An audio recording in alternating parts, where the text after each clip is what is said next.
I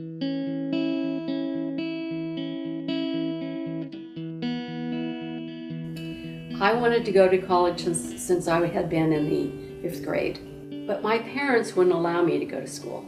They were from the old tradition that girls should stay home until they get married. So when I was in high school, my parents tried to control everything I did, like a lot. But then when I was going to college, that same level of supervision wasn't there. When I was in high school, I couldn't have like sleepovers or anything like that. I remember one night I had a few people sleep in my room with me, and it was like the most exciting thing of my life. It wasn't a big deal to them, but I was like sitting like so excited. I was like, there are people sleeping in my room and I'm gonna sleep too, and it's gonna be a sleepover. And when I woke up in the morning, I was like, they slept over.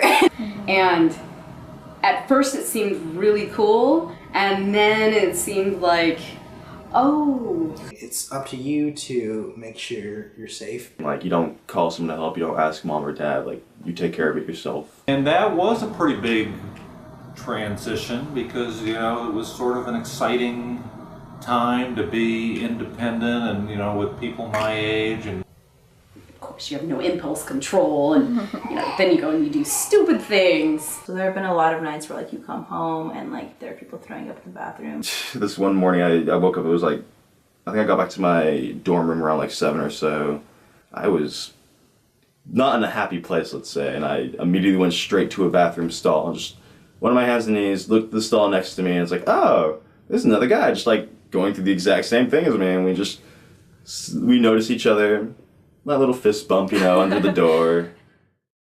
I had some friends who said, oh, we'll get an apartment and we'll live together and it will be so fun. And I also expected my roommate and me to be like just best friends, but then it turns out that the person that you've been like best friends with for 4 years, suddenly you were never meant to be sharing a living space. The hardest part probably was adjusting to the Keith family. Nothing was sacred, nothing was untouched. I think the only reason it is dramatic at all is that we live with each other, you know, and so we learned to respect the whole idea of big family. It was a little bit frightening at first. don't really know as anybody else. You probably have no friends when you start out. It's nice to be able to relate with people like the first couple weeks because no one knows anyone, so you just kind of say hi to everyone. But at the same time, it's still hard to make that first step and to talk to them. I'd say that most people are less judgmental. As long as you don't act like a complete weirdo or whatever, then I think you're good to go. And I'm not within like the same clique as I was in high school, and it just didn't transfer at all. Because you have this chance in college in a completely new social setting to reinvent yourself.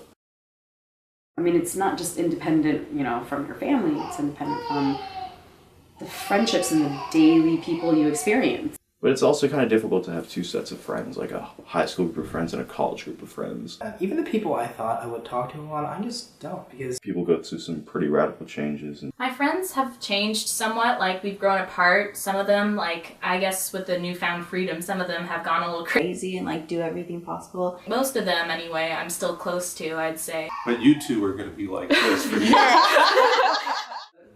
So I was always kind of a serial monogamist. Met when I was 16 and we had this grand plan to get married and move to LA, and it was, you know, it was all set up. But then it all fell apart. And you're not with the same 30 people all the time. There's a lot more hooking up. I mean, bottom line, there's no one who's going to stop you saying, no, don't do that, like sex is bad kind of thing. Like, no, it happens all the damn time. It could be a lot of players' dreamland. And also I think people are a lot more mature about relationships because I knew more who I was and what I wanted. And then at the end of that year, I started to date my husband. He took me to my senior prom, and the rest is history. And then I met Dan, and it turned out that it was everything that I had ever thought that I wanted, and then way more than I ever expected. And I always tell people, when I tell people of work, oh yeah, we met actually here at the JC on the speech team. A lot of people say, oh, that's so sweet.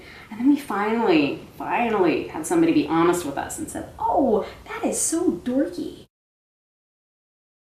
Going into college, it's can be super fun, it can be super exciting, it can also be super terrifying. And there was this great professor who opened his door and he said, you look lost. Can I help you? And I kind of unloaded on him. I don't really know what I'm doing here. And he got me really calmed down. He ended up spending 2 hours talking with me. And I remember the moment when I was sitting in his office thinking, wow, this is for me. And I'm standing there on the campus and I said, you know, I think I want to do this.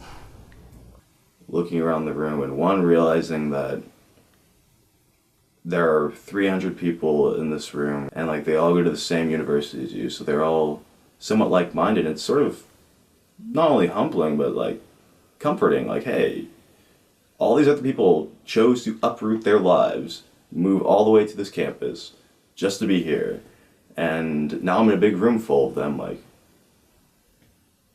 it's a satisfying feeling to know that you're not alone in your decision. Realistically, I'm not saying that, you know, you shouldn't do whatever you want, but at some point I think you have to look at, you know, what you like and what's also logical, you know?